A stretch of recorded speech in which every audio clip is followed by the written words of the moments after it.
Menko Bidang Infrastruktur dan Pembangunan Kewilayahan Agus Harimurti Yudhoyono dijadwalkan akan kunjungan kerja ke Sumatera Selatan pada 10 Februari 2026 untuk meninjau langsung progres pembangunan jembatan Musi 5.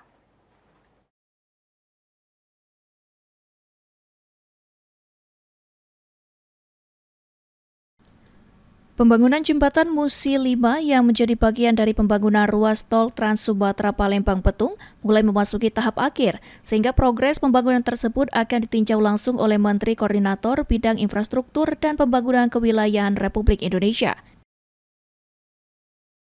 Kepala Balai Besar Pelaksanaan Jalan Nasional BBPJN Sumatera Selatan, Panji Krisnawardana mengatakan Agus Harimurti Yudhoyono dijadwalkan akan hadir pada tanggal 10 Februari 2026 dalam rangka melihat kesiapan jembatan Musi 5.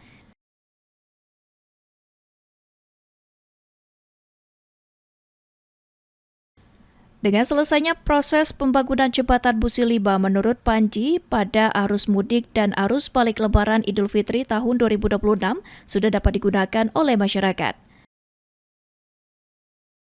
Insya Allah besok nanti tanggal 10 Pak AHY juga akan hadir di sini dalam rangka melihat kesiapan jembatan Musi 5 yang saat ini sudah selesai. Alhamdulillah sudah proses finishing sehingga jembatan tersebut bisa dilalui. Nah, nanti jalan tersebut akan dimanfaatkan untuk yang pengguna arus mudik dari tol yang Kayu Agung bisa langsung nanti keluar di sebelum Betung.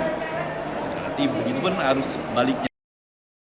Dengan dibukanya jembatan Musi 5 di ruas tol Palembang Petung pada arus mudik dan arus balik Lebaran Idul Fitri 2026, diharapkan dapat mengurai kemacetan di ruas jalan Palembang Petung. Eki Saputra, PAL TV.